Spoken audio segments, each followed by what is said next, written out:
Tension between Governor Mitt Romney and President Barack Obama peaked in the presidential debate, but many viewers felt their choice for the presidency was already made. Good evening from the Magnus Arena at the University of Denver in Denver, Colorado. President Obama received a low rating in the first presidential debate after a slow start while picking it up in the second and third debate. I want to build manufacturing jobs in this country again.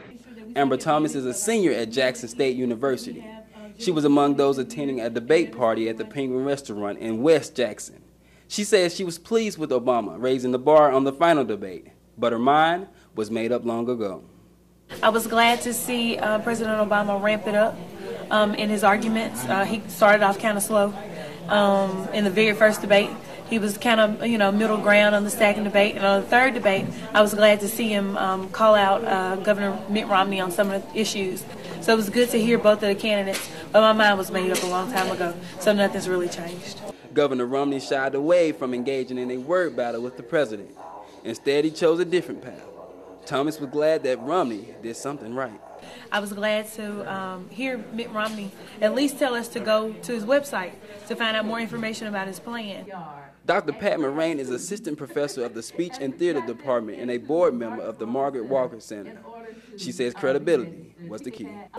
His credibility was obvious in that he was the type who counter-argued the other point. Mitt Romney would say some things one day and then he'd say something another day. President Barack Obama always got him on the fact that he flip-flops. Recent CNN polls show the president slightly ahead of Mitt Romney when it comes to the support of women.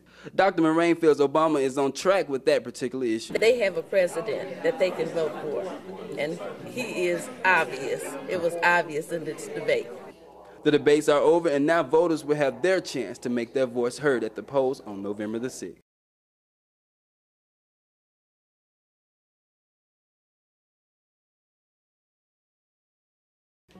According to the 22nd Amendment, which was ratified in 1951, no one shall be elected to the office of president for more than 2 terms. The longest-serving president in U.S. history is Franklin D. Roosevelt. FDR served his first term as president on March 4, 1933. He is the only president in U.S. history to serve 4 terms, adding up to 16 years in office.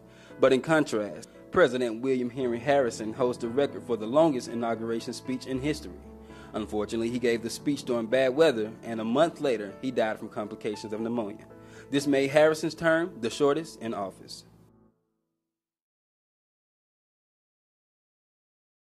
The Jackson State University Center for University Scholars recently held the 6th annual Holden Lecture.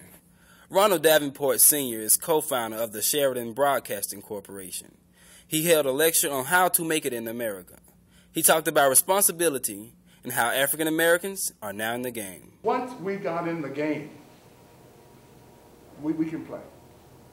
And that's why I'm optimistic about your future, because you're in the game. The only limitations that you have are the limitations that you place on yourself. Davenport is a law professor and was the first African American dean at a predominantly white law school.